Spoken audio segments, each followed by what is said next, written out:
expresados de modo muy general, no puede ser de otra manera, porque la particularidad del carisma y vida de la congregación, en lo que el capítulo quiere especialmente resaltar en este momento, pues lo vamos a ir viendo en el documento que la comisión ha ido trabajando y ha ido preparando, ¿no? Bien, el primer punto que yo sí quisiera expresarles y que se pone en relación y en el contexto en el que estamos como consagrados, ¿no? Como vida consagrada, como vida religiosa en relación a nuestros carismas, pues sigue siendo ese punto sobre la identidad. Seguimos discutiendo cuál es la identidad de la vida religiosa dentro del conjunto de la Iglesia, cuál es la identidad de los dominicos, cuál es la identidad de los jesuitas, cuál es la identidad de las hermanas de la congregación de la Inmaculada, ¿no? Bien, pues la identidad es un concepto en movimiento, es un concepto dinámico, no es un concepto cerrado, pero sí es un concepto que al menos tiene tres ingredientes, tres elementos fundamentales, ¿no? De los cuales tenemos que ser más o menos conscientes a la hora de abordar esta terminología, sobre todo cuando la aplicamos pues, a nuestra vida religiosa y en concreto pues, cuando la aplicamos también a nuestra vida dominicana. El primer ingrediente de la identidad es, lo voy a decir en el término latino, es la identidad como idem.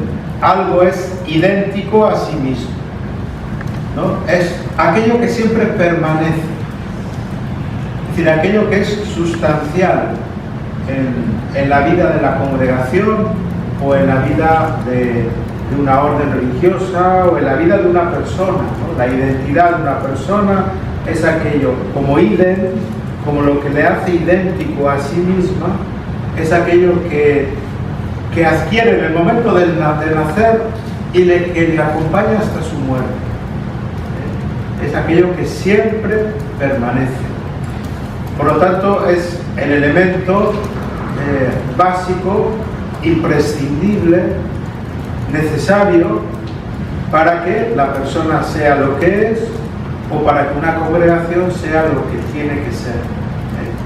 Bueno, pues esta es una parte de la identidad carismática, ¿no? Entonces, cuando hablamos de carisma y vida de la congregación es consciente de aquellos elementos que la configuran como tal y que son permanentes siempre. Generalmente, la legislación de las congregaciones, expresado en la Constitución, recoge aquellos elementos que configuran la identidad básica que va a permanecer siempre, aunque las leyes vayan cambiando, que va a permanecer siempre para la personalidad de esa congregación.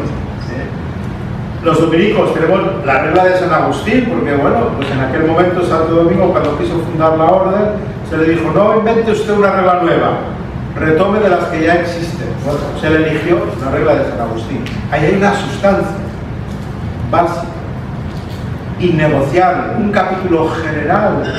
No podría cambiar la regla de San Agustín. Podrá cambiar las constituciones, pero no la regla de San Agustín. ¿No? Bueno, pues por poner el ejemplo, ¿no? Entonces, la identidad idem de la congregación son aquellos elementos que permanecen siempre. Esté la congregación presente en una cultura o en otra, en una época o en otra. Es decir, elementos básicos de la congregación que están en Humilles Portalet y que permanecen en el primer grupo de las hermanas es una identidad idem, está en el nacimiento de la congregación y ha de permanecer, si llegara el caso, hasta el momento de su disolución, pues a lo mejor en el siglo 2025. Pero hay otros elementos que también configuran identidad. Voy a utilizar también la palabra latina, ipse, la ipseidad. La ipseidad es lo que vamos cambiando, pero también forma parte de nosotros. O lo que vamos incorporando como elementos importantes que nos van también configurando, ¿no? Es decir, yo soy nacido en tal año y ahí nazco con mi identidad idem. Pero bueno, luego me ha gustado estudiar medicina y estoy desarrollando la vocación de médico. Voy a introducir a mi persona muchos elementos que el ser médico me configura y me va a hacer, también va a esculpir mi persona desde la experiencia que yo pueda ejercer como médico. Entonces la iseidad son elementos que pueden ir variando, pero que voy adquiriendo en la vida y que van reforzando mi identidad idem, mi identidad más básica. Entonces, claro que la congregación después de 150 años, 125 años, 55. 45. 55. ¿Cierto? 55. Bueno, pues después de 155 años, algo ha pasado en ella, evidentemente, ¿no? Es decir, ha incorporado pues, otros elementos que unos permanecen más tiempo y otros permanecen menos tiempo, ¿no? Pero que también van formando parte de la personalidad de la congregación, siempre y cuando sean elementos que no contradigan su identidad básica, sino que lo enriquezcan, la ayuden a crecer, la ayuden a madurar, la ayuden a ser mejor. Y en tercer lugar, hay otro elemento que se engloba dentro de la identidad, que es la identidad como alteridad, lo altero. La alteridad es el contraste que yo tengo con los otros. Me ayuda a ver lo que es diferente, pero al mismo tiempo el contraste con los otros me ayuda a descubrirme más y mejor a mí mismo. Entonces, evidentemente, la congregación Dominicas de la Inmaculada está en alteridad con las otras congregaciones dominicanas, está en alteridad con otras congregaciones de vida religiosa de la Iglesia, en alteridad con otras vocaciones, con la vocación laical, con la vocación X, ¿no? Bueno, pues estas relaciones que establecemos alteras con otros, ¿no? Con otros, también nos van forjando en nuestra propia identidad.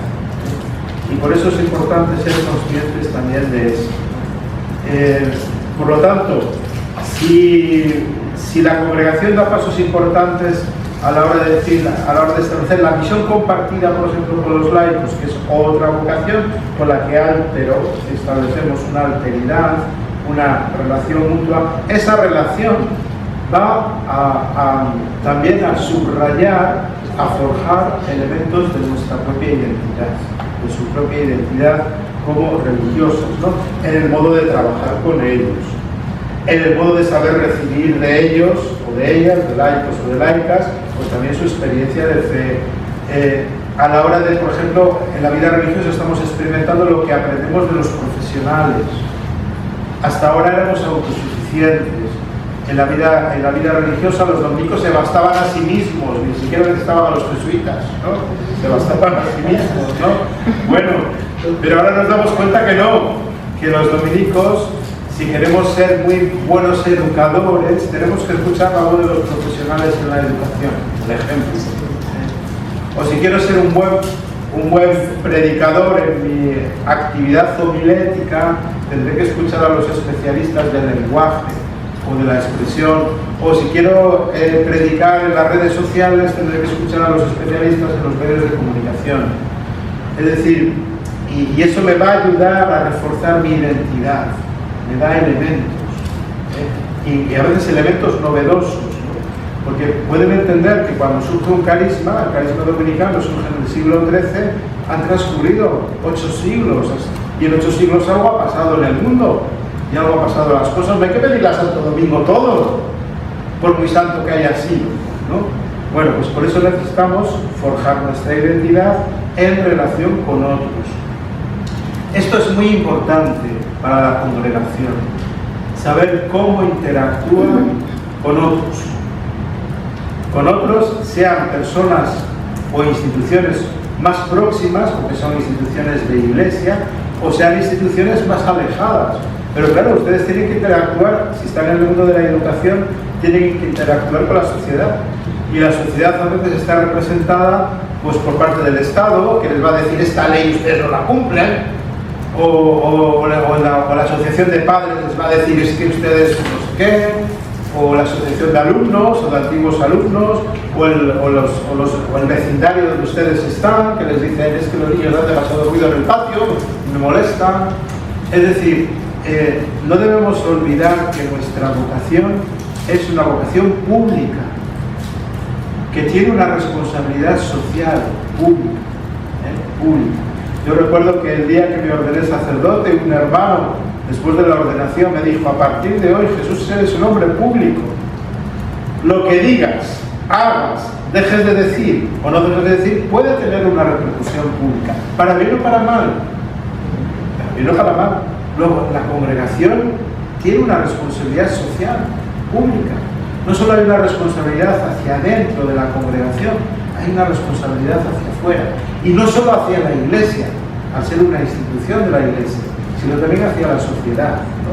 Bueno, pues la alteridad hay que mirarla mucho, porque nos recuerda también, pues también nuestros compromisos, nos recuerda nuestra responsabilidad, y eso forma parte de nuestra identidad, ¿no? Pues esto es el primer mandamiento.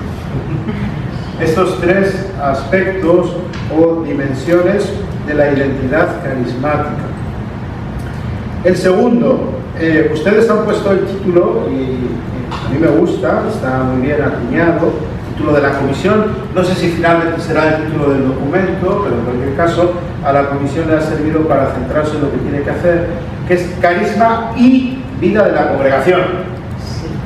Es decir, la I es importante, Esta conjunción copulativa une cosas, o intenta poner en relación cosas, ¿no?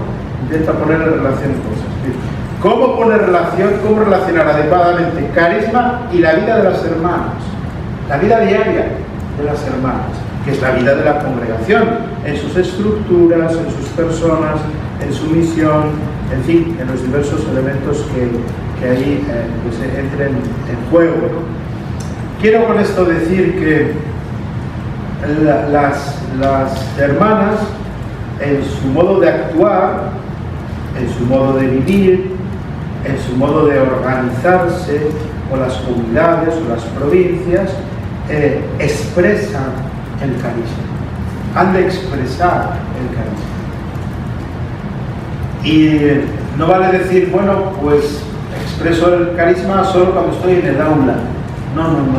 Tú expresas el carisma cuando vas por la calle. Expresas el carisma cuando te reúnes con no sé qué otra comisión o grupo social con el que tienes que encontrarte. Expresas el carisma cuando estás en la comunidad y vives en la comunidad. Expresas el carisma cuando tienes una reunión de la congregación. Expresas el carisma cuando tienes que negociar con otros pues, los planes educativos que quieres establecer en el colegio, ¿no?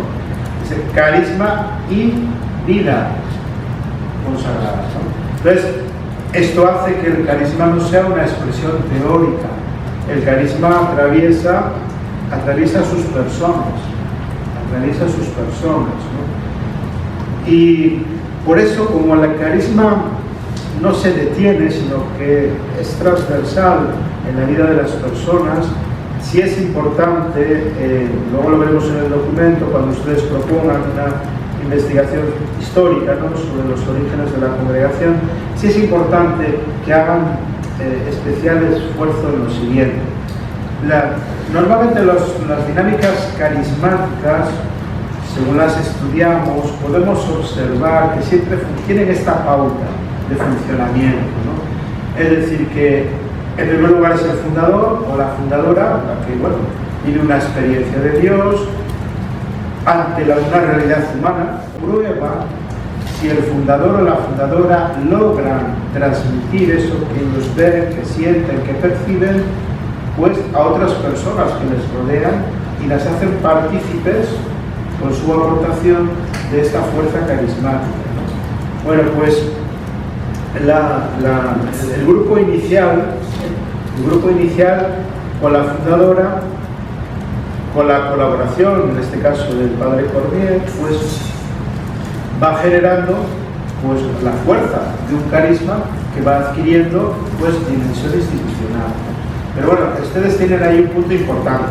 La orden de predicadores, ustedes saben que ha estudiado mucho los siglo XII, siglo XIII, no solo durante la vida más inmediata de Santo Domingo, sino los que le rodean, y los que dan nuevos impulsos. Y claro, si la figura de Jordán de Sajonia, pues no sé si Santo Domingo hubiera quedado en el olvido. Entonces, algo pasa ahí, que también es acción del Espíritu.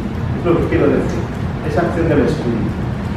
Puede ocurrir que el Espíritu despierte no en un fundador, sino en una persona concreta, pues una fuerza carismática especial. Pero si el Espíritu tiene interés en que esa fuerza que recibe alguien a título individual se despliegue, se desarrolle, necesita contar con otros. Entonces, una prueba de que la congregación pues tiene una fuerza carismática comunitariamente compartida está en que la fundadora pues logró aunar a su experiencia inicial pues a otras hermanas o a otras personas del entorno que la ayudaron a configurar pues esta dimensión carismática, ¿no? Esta es la memoria de la congregación. Es importante que ustedes hagan memoria de la congregación. Memoria de la congregación. En la memoria de la congregación el carisma se deja hablar, se deja expresar. En la medida que ustedes hagan memoria de la congregación, lograrán abrir presente y futuro. Sobre todo hoy en día, donde somos especialmente sensibles a las dimensiones también de las raíces, ¿no? Para una buena promoción vocacional se percibe, pero ¿cuál es el trasfondo de estas hermanas? ¿Dónde están sus raíces? ¿Dónde están sus raíces? Es decir, ¿dónde está esa identidad idem? Bueno, pues este era el segundo mandamiento: relación, carisma y vida de la congregación, que ustedes lo van a hacer mucho mejor que yo, pues seguramente en pistas que van a procurar pues en ese documento que han preparado, que están preparando. Tercer mandamiento importante: de las raíces, de la memoria de la congregación, va a surgir siempre esta pregunta. Y es una pregunta que la formulamos o no, pero que siempre está ahí.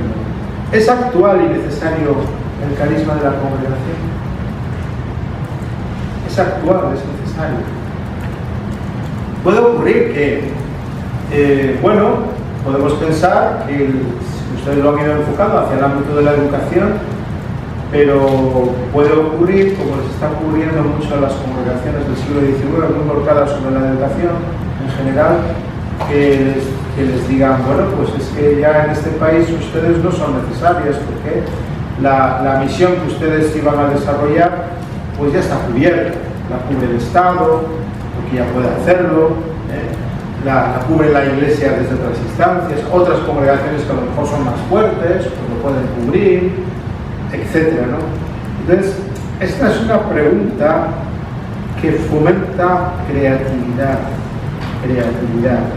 Ustedes tienen que responder a esta pregunta.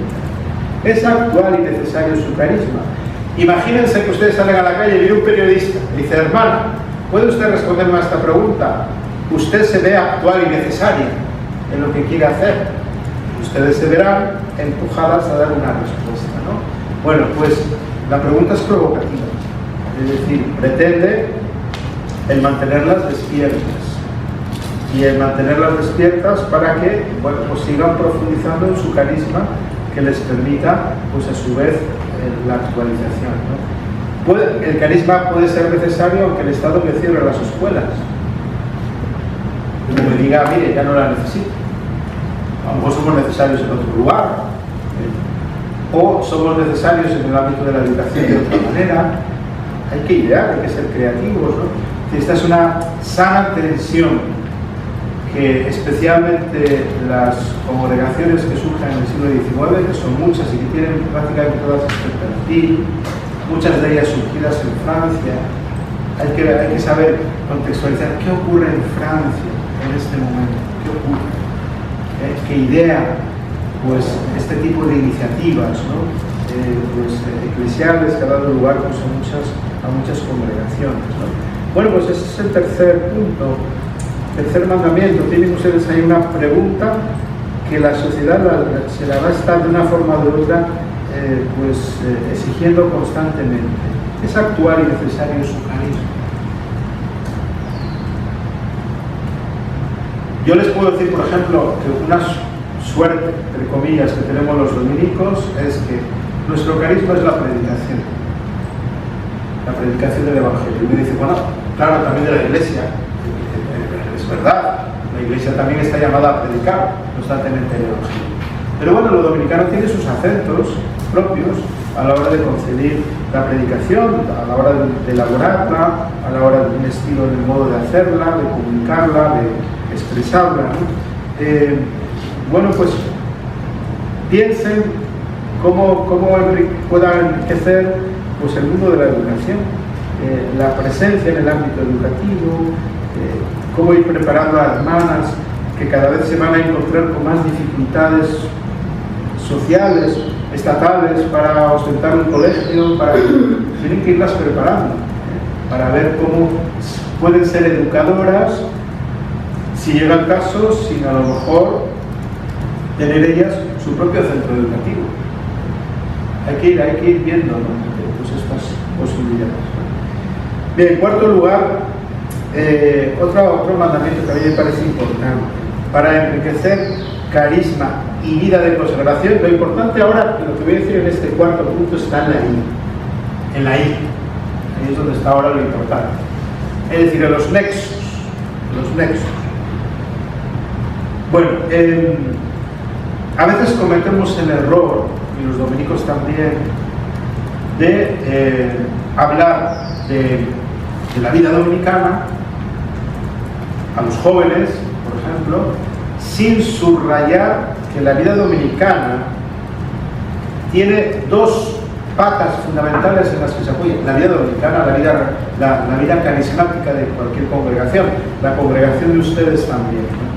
Una pata es la experiencia cristiana de Dios y la otra es la experiencia de vida religiosa. Antes que dominicos y dominicas somos cristianos. Antes que dominicos y dominicas como cristianos somos religiosos. Esto es importante, sobre todo porque evita muchas confusiones y a la hora de situarnos, esa tiene sus consecuencias a la hora de situarnos ante muchos elementos, ¿no? Que luego constantemente vamos a estar redefiniendo de alguna forma, ¿no? Bueno, pues la vida dominicana, su vida como dominicas, que llevan en el nombre, es una expresión de la experiencia cristiana vivida en vocación religiosa, ¿no? Porque lo cristiano y lo religioso ofrecen elementos, sin duda alguna, de la identidad como ídem. Alguien decía que un carisma en los fundadores, o que los fundadores fueron generando un carisma producto de la lectura que lograron hacer de la palabra de Dios, expresada en la Sagrada Escritura en su conjunto y expresada en la realidad social que tienen ante sus ojos, ¿no? En la encarnación de la palabra, bueno, pues ante esos seres humanos con los que se encuentran, ¿no? Bueno, pues merecería la pena estudiar esto, es decir, la vida religiosa carismática es fruto de la lectura que los fundadores logran hacer de la palabra de Dios, expresada en Sagrada Escritura y expresada en la realidad histórica, ¿no? Que les toca vivir, ¿no? Bueno, pues es importante que ustedes en la formación inicial y permanente tengan buen conocimiento de la palabra de Dios en la Sagrada Escritura, que no se trata de todos ser exégetas, pero la Sagrada Escritura debe ser un elemento de estudio permanente, no solo de oración y de celebración litúrgica, ¿no? Que lo hacemos, sino de estudio permanente. y la conexión de la Sagrada Escritura con la realidad del momento. Evidentemente que tenemos que conocer la realidad de nuestro momento también, ¿no? Para percibir mejor pues cuál es la palabra de Dios, ¿no? Bueno, pues este es otro de los mandamientos que a mí me parece, por modo de hablar, es otra de las dimensiones, como cuarto elemento, que a mí me parece importante tener en cuenta y considerar, ¿no? Porque los fundadores, a Santo Domingo le acompañaba siempre en sus viajes, en su itinerancia, uno de los evangelios, y le acompañaba la Sagrada Escritura. Es un reflejo o expresión de que la lectura de la Sagrada Escritura a él le ayuda a configurar un carisma. Pero lo hace eso, pisando la tierra, no lo hace en una habitación encerrada, lo hace, tendrá sus momentos de cerrarse en la habitación, pero lo hace viendo la realidad, la otra parte de la palabra de Dios, ¿no? Sagrada Escritura y realidad histórica, realidad social. Por eso me parece a mí que es importante la relación del carisma, vida cristiana, vida religiosa, y sobre todo pues con estos dos elementos que configuran la palabra de Dios, ¿no? Y esto a mí me parece que no debería echarlo de saco roto, porque hoy en día se nos está insistiendo para la renovación de la vida religiosa tenemos que volver a la palabra de Dios. Nos renueva la Sagrada Escritura y nos renueva la sensibilidad contemporánea, las exigencias contemporáneas. Y a veces son exigencias que lo reclaman a nosotros, que usted tiene que ser mejor, que usted dice tal cosa, pero yo veo que usted no la cumple, que yo le necesito para esto, ¿no? Y tiene que conocer bien también pues, el mundo, ¿no? Las realidades del mundo. Bueno, pues esos son elementos esenciales de la consagración religiosa. Elementos esenciales de la consagración religiosa. Como experiencia cristiana de Dios, Sagrada Escritura, realidad histórica, que esa es la palabra. Y para añadir un elemento más en este cuarto punto, desde la vida cristiana, con respecto a la vida religiosa, pues, o con respecto a la consagración, intenten hacer el esfuerzo, y lo hacen. La vida de consagración en las instituciones religiosas pues, quedan plasmadas en aquello que profesamos, ¿no? Mi consagración religiosa, ya que emito mis votos, ¿no?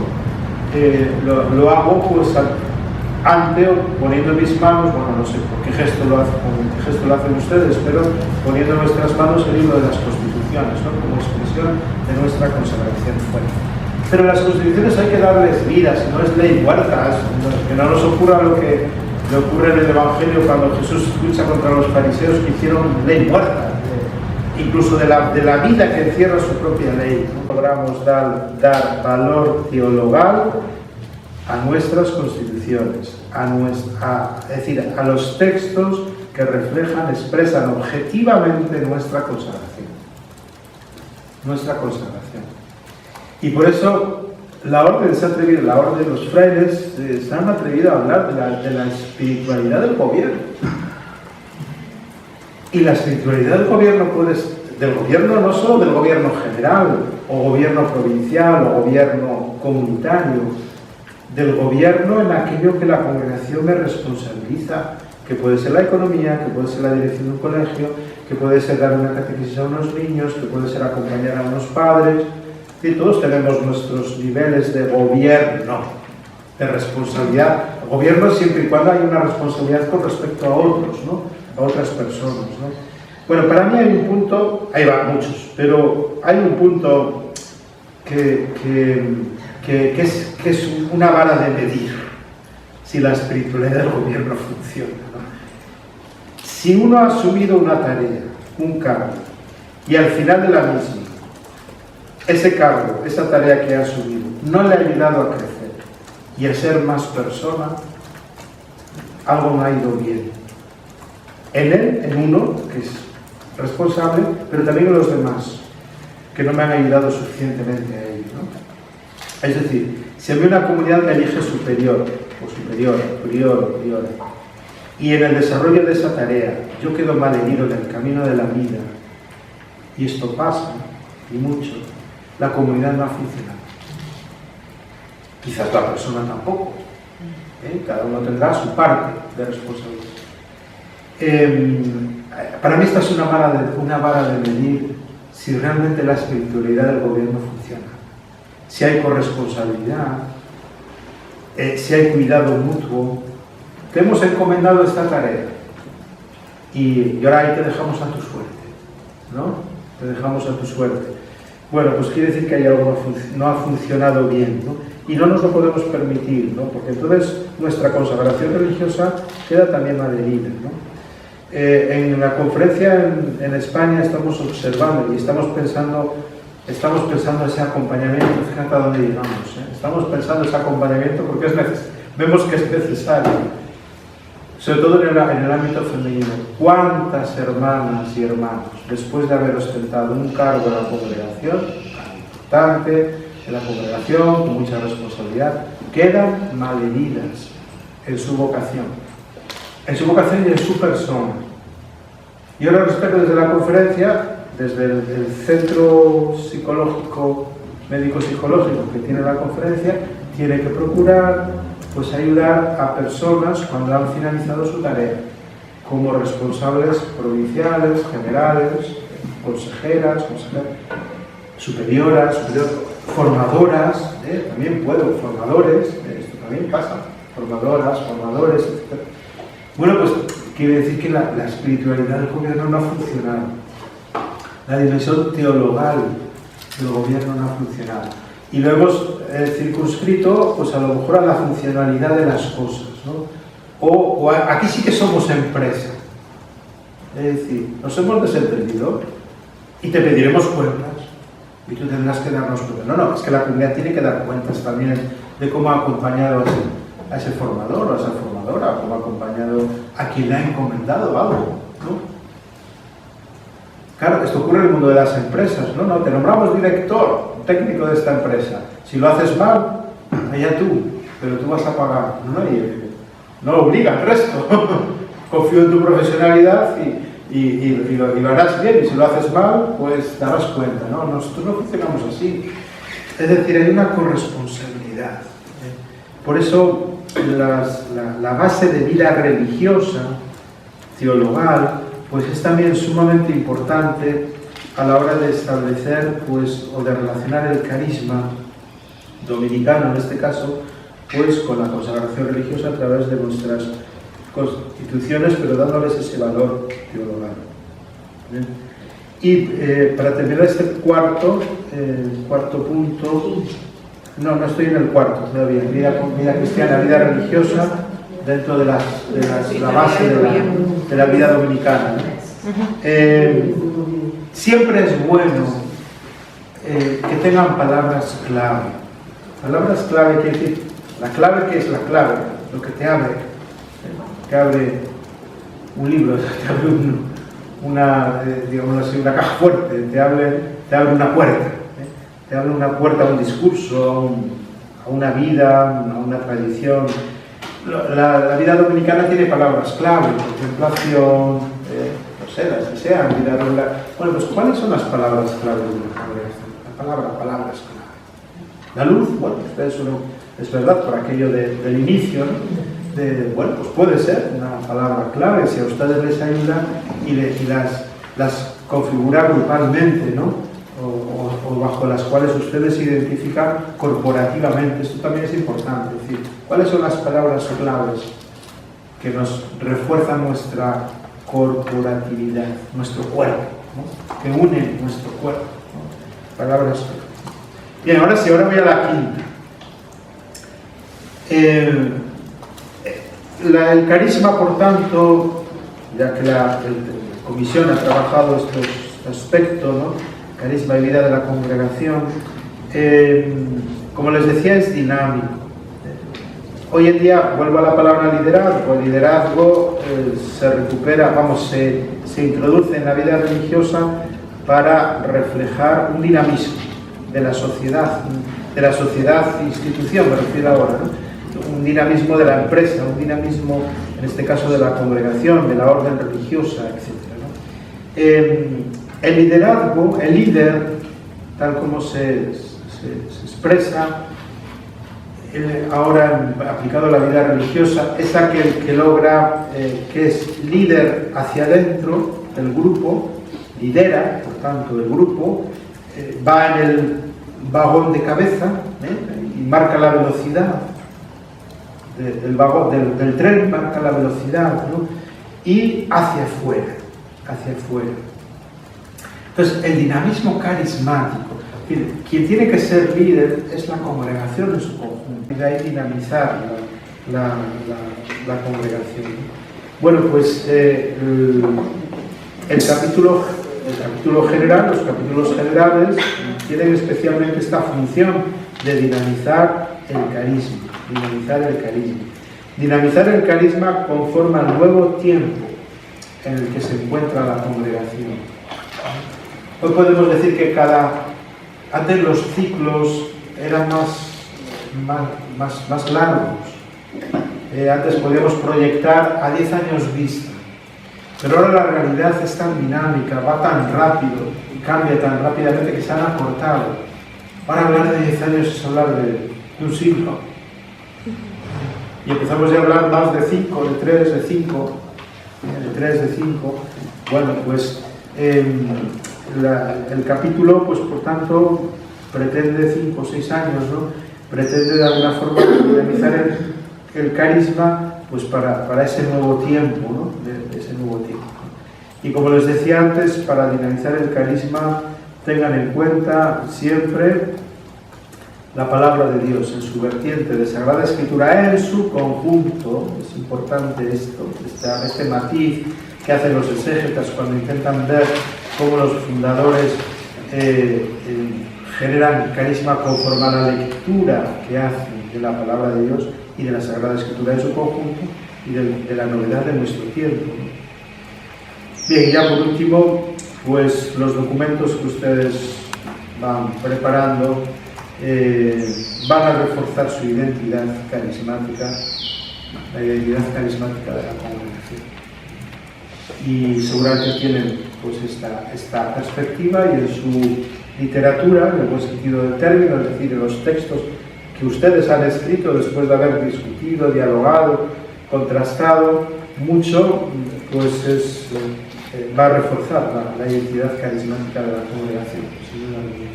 Es decir, que ténganlo en cuenta que lo que están haciendo a mí me parece que está reforzando, pues, en definitiva, pues más o menos lo que yo he pretendido expresarles de un modo más temático, ¿no? Y de un modo más teórico.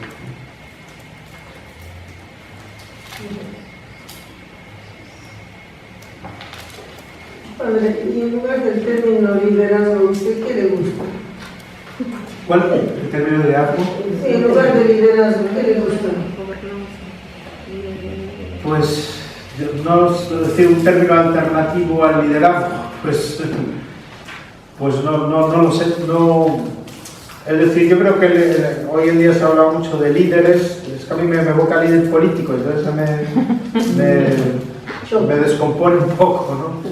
Entonces, es decir, yo creo que tenemos que ser, ante todo, sabios y profetas, un profetismo, una sabiduría profética, sabios y profetas.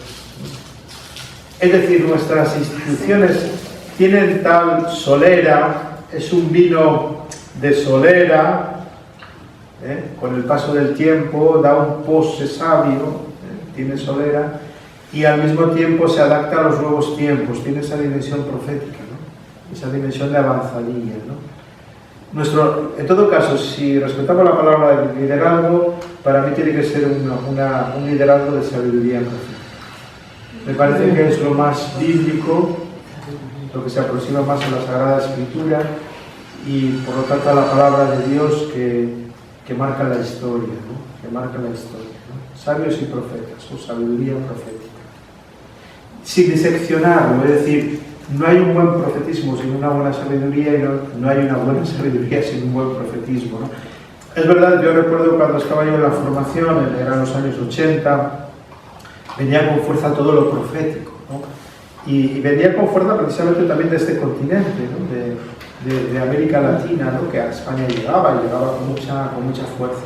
Y creo que aportó mucha participación, muchas luces, mucho compromiso de la Iglesia, con realidades realmente pues espeluznantes, ¿no? Realidades humanas, etc. Pero ahora estamos en otro momento. Y ahora nos hemos dado cuenta que el profetismo habla mejor proféticamente cuando tiene la sabiduría de los sabios, cuando incorpora la sabiduría de los sabios, y a la inversa, ¿no? La sabiduría de los sabios sin un profetismo puede quedar encerrado en su nube de cristal, ¿eh? Domino el mundo, lo conozco, lo sé, pero no me comprometo. Entonces creo que ambas expresiones. Para mí ese sería liderazgo. Sería liderazgo exigido hoy en día a la vida religiosa, especialmente como avanzadillo, ¿no? Por eso, para ser sabios y para ser profetas y poner en relación ambas dimensiones, pues necesitamos pues de estos elementos que yo les he ido de alguna forma expresando.